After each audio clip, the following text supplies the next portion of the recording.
قرآن کا سیکھنا فرض ہے، قرآن کو اچھے سے پڑھنا آنا چاہیے، اسی طرح حدیث کو بھی اچھے سے پڑھنا آنا چاہیے۔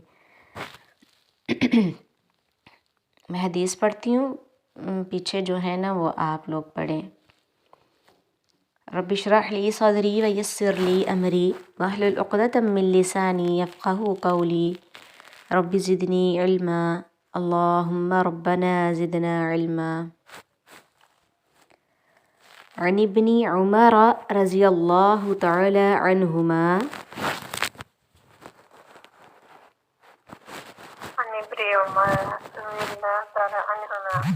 قال قال رسول اللہ صلی اللہ علیہ وسلم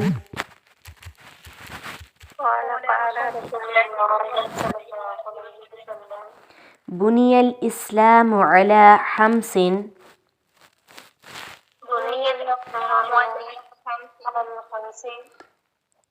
شہادت ان لا الہ الا اللہ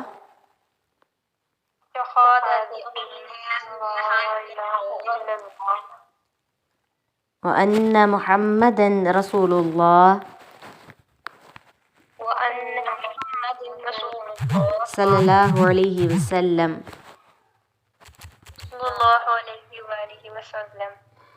وإقام الصلاة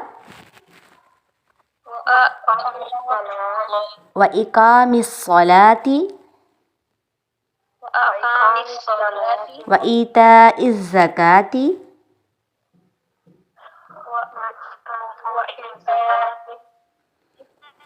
والحج وصوم رمضان۔ ہاں جی ٹھیک ہے، میں نے گروپ میں جو ہے وہ حدیث شیئر کی ہے، آپ اس پہ دیکھیں اور اپنے مائک جو ہے میوٹ کر لیں۔ عن ابن عمر رضی اللہ تعالی عنہما قال قال رسول اللہ صلی اللہ علیہ وسلم بنی الاسلام علی خمس شہادت ان لا الہ الا اللہ وان محمد رسول اللہ وإقام الصلاة وإيتاء الزکاة والحج وصوم رمضان۔ ارکان اسلام کے بارے میں یہ حدیث ہے۔ عبداللہ بن عمر رضی اللہ تعالی عنہما سے روایت ہے، وہ فرماتے ہیں کہ رسول اللہ صلی اللہ علیہ وسلم نے فرمایا اسلام کی بنیاد 5 چیزوں پر رکھی گئی ہے۔ ٹھیک ہے، شہادت ان لا الہ الا اللہ، اس بات کی گواہی دینا کہ اللہ کے سوا کوئی معبود برحق نہیں، وَأَنَّ مُحَمَّدًا رسول اللہ، اور محمد صلی اللہ علیہ وسلم اللہ کے بندے اور رسول ہیں، وَإِقَامِ الصَّلَاةِ، اور نماز قائم کرنا، وَإِيتَاءِ الزَّكَاةِ، اور زکوٰۃ دینا، وَالْحَجِّ، اللہ کے گھر کا بیت اللہ کا حج کرنا، وصوم رمضان، رمضان کے روزے رکھنا۔ یہ بخاری مسلم کی حدیث ہے، متفق علیہ۔ 5 پلرز ہیں ہمارے دین کے جن پر یہ چھت کھڑی ہے۔ حضرت عائشہ رضی اللہ عنہا سے روایت ہے، رسول اللہ صلی اللہ علیہ وسلم نے فرمایا 3 چیزیں ایسی ہیں جن پہ میں قسم کھا سکتا ہوں کہ ان میں سے ایک یہ کہ اللہ تعالیٰ اس کو جس کا اسلام میں حصہ اس کی طرح نہیں کرے گا جس کا کوئی حصہ نہ ہو۔ اور اسلام کا حصہ 3 چیزیں ہیں، نماز، روزہ اور زکوٰۃ۔ مختلف احادیث اس بارے میں آتی ہیں، مگر یہ جو جامع حدیث ہے جس کو امام بخاری مسلم نے روایت کیا ہے، یعنی اپنی کتاب میں ایڈ کیا ہے، جس میں اسلام کا پورا تعارف کروا دیا گیا۔ اسی طرح حدیث جبرائیل میں بھی ہمیں یہ بات وضاحت سے ملتی ہے، شہادتین کے علاوہ نماز، روزہ، زکوٰۃ، حج، یعنی اگر کوئی شخص لا الہ الا اللہ محمد الرسول اللہ پڑھ لیتا ہے لیکن نماز نہیں پڑھتا تو اس کا دین ناقص ہے، اور بعض کے نزدیک تو وہ دین سے ہی خارج ہے۔ اسی طرح کوئی روزے کا انکار کر دے یا حج کا انکار کر دے یا زکوٰۃ دینے کا انکار کر دے، تو وہ بھی اسلام کی بنیادیں ڈھانے والا ہے۔ تو ان ارکان میں کمی نہ کرنے والوں کے لیے کامیابی بھی ہے۔ ایک شخص رسول اللہ صلی اللہ علیہ وسلم کے پاس آیا، اس کے بال پریشان بکھرے ہوئے تھے، اس کی آواز بنبناہٹ سنائی دے رہی تھی، مگر اس کے سمجھ میں نہیں آ رہی تھی وہ کیا کہہ رہا ہے۔ یہاں تک کہ وہ نزدیک آ گیا، پتہ چلا کہ وہ اسلام کے بارے میں پوچھ رہا ہے۔ تو رسول اللہ صلی اللہ علیہ وسلم نے فرمایا، اسلام یہ کہ دن میں 5 نمازیں پڑھنا۔ اس نے کہا، مجھ پر اس کے سوا کوئی نماز تو نہیں؟ آپ صلی اللہ علیہ وسلم نے فرمایا، یہ کہ تو نفل پڑھے۔ رسول اللہ صلی اللہ علیہ وسلم نے فرمایا، رمضان کے روزے رکھنا ہے۔ اس نے کہا، مجھ پر اس کے سوا کوئی اور روزہ تو نہیں؟ آپ نے فرمایا، نہیں، یہ کہ تو نفل روزہ رکھے۔ پھر رسول اللہ صلی اللہ علیہ وسلم نے اس سے زکوٰۃ کا ذکر کیا۔ اس نے کہا، مجھ پر کوئی اور صدقہ تو نہیں؟ آپ نے فرمایا، نہیں، مگر تو نفل صدقہ دے۔ پھر وہ شخص پیٹھ موڑ کر چلا گیا، یوں کہتا جا رہا تھا، اللہ کی قسم، نہ اس سے بڑھاؤں گا نہ گھٹاؤں گا۔ آپ نے فرمایا، اگر یہ سچا ہے تو کامیاب ہو گیا، یعنی کامیابی کے لیے یہ سب کرنا ضروری ہے۔ اب کیا کہے گا ان لوگوں کے بارے میں جو بڑے فخر سے اپنے آپ کو مسلمان بھی کہتے ہیں لیکن نمازیں نہیں پڑھتے، بڑے فخر سے مسلمان کہتے ہیں، روزہ بھی چھوڑ دیتے ہیں، کوئی یار محسوس نہیں کرتے۔ اب پہلے یہ ہوتا تھا کہ نماز پڑھے نہ پڑھے لیکن لوگ جو تھے وہ روزہ ضرور رکھتے تھے، لیکن اب اس کے بارے میں بھی کوئی پابندی نہیں رہی۔ پھر اسی طرح زکوٰۃ ہے، اگر کسی پر زکوٰۃ رمضان تک فرض ہو گئی ہے تو اس کو ذوالحجہ کا ویٹ نہیں کرنا چاہیے، ذوالحجہ تک نہیں ٹالنا چاہیے، رمضان میں ہی نکال دینی چاہیے۔ ہر کسی کو اسلامی کیلنڈر کے مطابق اپنی زکوٰۃ کی تاریخ پتہ ہونی چاہیے تاکہ اس تاریخ تک اپنی زکوٰۃ جو ہے وہ نکال دے۔ تو بہرحال اسلام کی بنیادوں میں سے پہلی بنیاد کیا ہے؟ شہادتین، اشہد اللہ الہ الا اللہ و اشہد ان محمد رسول اللہ۔ یہ دنیا آخرت میں ایمان والوں کا قول ہے۔ رسول اللہ صلی اللہ علیہ وسلم نے فرمایا، مسلمان جب قبر میں سوال کیا جائے گا تو وہ گواہی دے گا کہ اللہ کے سوا کوئی معبود نہیں، اور یہ کہ محمد صلی اللہ علیہ وسلم اللہ کے رسول ہیں۔ جو شخص توحید کا اقرار کر دے، اس کے لیے کیا ہے؟ جہنم کی آگ اس پر حرام ہو جاتی ہے۔ تو کسی بھی شخص کا عمل قبول نہیں جب تک وہ کلمہ شہادت نہیں ادا کر دیتا۔ یہ مسلمان ہونے کی علامت ہے۔ دوسری چیز نماز ہے۔ قرآن میں آتا ہے، کل عبادی الذی آمنوا یقیموا الصلاۃ، کہہ دیجئے میرے ان بندوں سے جو ایمان لے آئے وہ نمازیں قائم کریں۔ لا الہ الا اللہ پڑھنے کے بعد جو پہلا کرنے کا کام ہے جس سے کوئی چھٹکارا نہیں، وہ کیا ہے؟ نماز ہے۔ کوئی شخص جب مسلمان ہو جاتا ہے تو پہلی چیز اس کو سکھانی چاہیے وہ نماز ہے۔ اسی طرح بچوں کے اوپر جو پہلی چیز آتی ہے سمجھ کے بعد، وہ 7 سال کی عمر میں نماز کا حکم دو، اور 10 سال کی عمر اگر وہ نہیں پڑھتے تو آپ مار بھی سکتے ہیں۔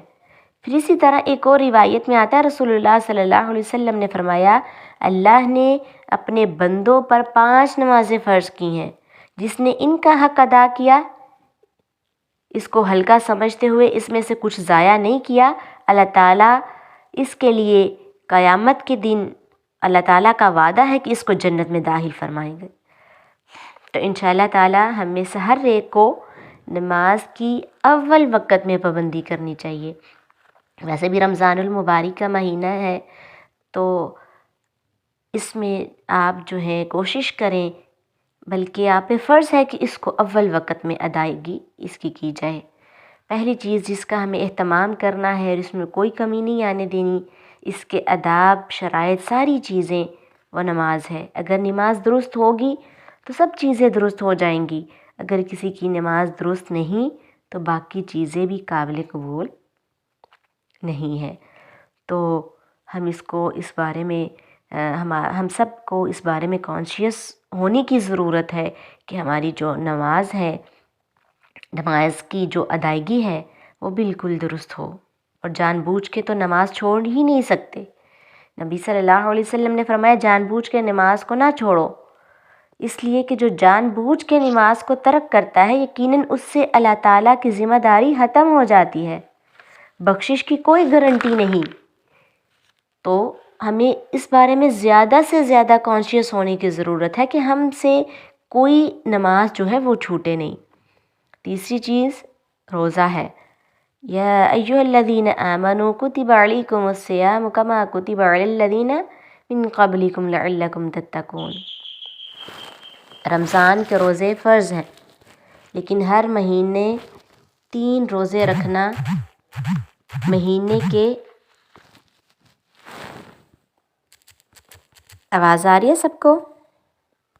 کینہ کو دور کر دیتا ہے، ڈپریشن کا علاج ہے، دل کی گھبراہٹ و بے چینیوں کا علاج ہے۔ یعنی رمضان کے روزے کے علاوہ اگر آپ مہینے میں 3 روزے رکھتے ہیں تو آپ کئی بیماریوں سے دور ہو سکتے ہیں، جیسے ڈپریشن، دل کی جو گھبراہٹ ہے، بے چینی ہے، ان کا علاج ہوتا ہے۔ یہ نفلی روزے ہیں، ہر ہفتہ ایک رکھ لیں، یا سوار جمعرات کا رکھ لیں، یا صرف جمعرات کا رکھ لیں، یا سوار کا رکھ لیں، کسی دن بھی آپ رکھ لیں، لیکن نیت کر کے رکھیں، کیونکہ ان روزوں کی فضیلت بہت ہے۔ اسی طرح روزہ مومن کی ڈال ہے، یعنی برائیوں سے بچاتا ہے، مصیبتوں سے محفوظ رکھتا ہے۔ انسان روزہ رکھ کر اپنی زبان کی حفاظت کرتا ہے، اپنی نگاہوں کی حفاظت کرتا ہے، انسان کے اندر تقوی پیدا ہوتا ہے۔ ہمیں سے اکثر لوگوں کی خواہش ہوتی ہے متقی بن جائیں، ہوتی ہے نا خواہش، لیکن اس کے لیے ان چیزوں کا اہتمام نہیں کرتے جن کی وجہ سے تقوی آئے، یعنی تقوی لانے والی چیزوں کا ہم اہتمام نہیں کرتے۔ شہادتیں، نماز کے بعد روزہ، چوتھی چیز زکوٰۃ ہے، یعنی زکوٰۃ ہے۔ وما امروا الا لیعبدوا اللہ مخلصین لہ الدین حنفاء ویقیموا الصلاۃ ویؤتوا الزکاۃ وذلک دین القیمہ، سورۃ بینہ کی آیتیں ہیں۔ اور انہیں اس کے سوا حکم نہیں دیا گیا کہ وہ اللہ کی عبادت کریں، کہ اس حال میں کہ دین کو اس کے لیے خالص کرتے ہوئے یکسو ہونے والے، اور نماز قائم کریں اور زکوٰۃ ادا کریں، اور یہی مضبوط ملت کا دین ہے۔ یعنی دین اس وقت تک مضبوط نہیں ہوتا، انسان دیندار نہیں کہلوا سکتا جب تک وہ اپنی بر وقت زکوٰۃ ادا نہ کر لے۔ نبی صلی اللہ علیہ وسلم نے فرمایا جس نے اپنے مال کی زکوٰۃ ادا کی، بس اس سے اس کے مال کی برائی جاتی رہی، یعنی اس کے مال کو نقصان نہیں ہوگا انشاءاللہ۔ تو اپنے مالوں کی زکوٰۃ جو ہے وہ بر وقت ادا کریں۔ رمضان المبارک کا مہینہ ہے، جو لوگ جن کا یہ سال پورا ہو جاتا ہے رمضان المبارک میں، وہ اپنی زکوٰۃ ادا کریں، اللہ تعالیٰ آپ کے مالوں میں کمی نہیں کریں گے، اور اس کے اندر جو میل کچیل ہے، مشتبہ چیزیں جو آ گئی ہیں وہ بھی نکل جائیں گی۔ مال کو پاک کرنے کا ذریعہ زکوٰۃ ہے۔ جو زکوٰۃ نہیں دیتے وہ آخرت پہ ایمان نہیں رکھتے۔ الذین یؤتون الزکاۃ وہم بالآخرۃ ہم کافرون، اور یہ بھی کفر کی ایک شکل ہے۔ ابو بکر رضی اللہ عنہ نے جن لوگوں نے زکوٰۃ ادا کرنے سے انکار کر دیا ان کے خلاف جہاد کیا تھا، اور زکوٰۃ نہ دینے والوں کا انجام بہت برا ہے۔ قیامت کے دن جس چیز کی زکوٰۃ نہیں دی وہی وبال جان بن جائے گی۔ 5ویں چیز کیا ہے؟ حج ہے۔ حج کی فرضیت ہے صاحب استطاعت پر۔ وَلِلَّهِ عَلَى النَّاسِ حِجُّ الْبَيْتِ مَنِ اسْتَطَاعَ إِلَيْهِ سَبِيلًا وَمَنْ كَفَرَ۔ اب آپ دیکھیں نماز سے کوئی انکار کرے تو کفر کی بات آئی، زکوٰۃ سے انکار ہے تو کفر کی بات آئی، اسی طرح روزے اور حج سے۔ تو اسلام کا جو اپوزٹ ہے وہ کیا ہے؟ کفر ہے۔ جو ان چیزوں کی پابندی نہیں کرتا تو گویا وہ اسلام کے دائرہ سے باہر نکلنے لگتا ہے۔ تو اللہ تعالیٰ کے لیے لوگوں پر اس گھر کا حج فرض ہے جو صاحب استطاعت ہو، جس نے کفر کیا تو اللہ تعالیٰ تمام جہانوں سے بہت بے پرواہ ہے۔ اس فریضے کی ادائیگی میں جلدی کرنی چاہیے۔ بہت سے ایسے لوگ ہیں جو بہت امیر بھی ہوتے ہیں، بہت پیسے والے ہیں، بہت پراپرٹی والے ہیں، لیکن ان کا اس طرف دھیان ہی نہیں جاتا۔ دنیا میں اتنے مشغول ہیں، مال میں یا اور کاموں میں، حج کی طرف خیال ہی نہیں آتا۔ تو رسول اللہ صلی اللہ علیہ وسلم نے فرمایا حج فرض ہونے کے بعد اس کی ادائیگی میں جلدی کرو، کیونکہ تم میں سے کسی کو نہیں پتہ بعد میں کیا پیش آنے والا ہے، اگلے سال ہوں گے یا نہیں ہوں گے۔ اور اسی طرح اگر ایک دفعہ حج کر لیا وہ بھی کافی نہیں ہے۔ رسول اللہ صلی اللہ علیہ وسلم نے فرمایا یقیناً اللہ تعالیٰ فرماتے ہیں جب میں بندے کو جسم کے لحاظ سے صحت اور اس کی معیشت میں وسعت دوں تو 5 سال گزر جائیں اور وہ میری طرف نہ آئے تو وہ محروم ہے۔ اگر جسمانی صحت ہو، مال بھی بہت ہو، دوبارہ حج کرنے میں کوئی حرج نہیں ہے اگر آپ کے پاس حج کرنے کی طاقت ہے، اور حج مبرور کی جزا جنت کے سوا کچھ نہیں۔ تو مختصراً اسلام کی بنیادی پلرز جن کا آپ کو تعارف پہلے سے ہی ہے، یاد دہانی کروائی گئی ہے، تو آپ جو پڑھتی ہیں سنتی ہیں انہیں آگے بھی شیئر کیا کریں۔ آپ کو ریکارڈنگ بھی مل جاتی ہے، تو یا آپ اپنے خود سے ہی اپنے بچوں میں، اپنے بڑوں میں، اپنی میڈس میں، سرونٹ میں یہ جو آپ پڑھ رہے ہیں اس بات کو پھیلا سکتے ہیں تاکہ ان کو بنیادی علم جو ہے وہ آپ دے سکیں۔ یہ وہ علم ہے جس کا سیکھنا ہر مسلمان پر فرض ہے کہ دین کی بنیادوں کو جانے اور ان پر عمل کریں۔ وآخر الدعوانا الحمد للہ رب العالمین۔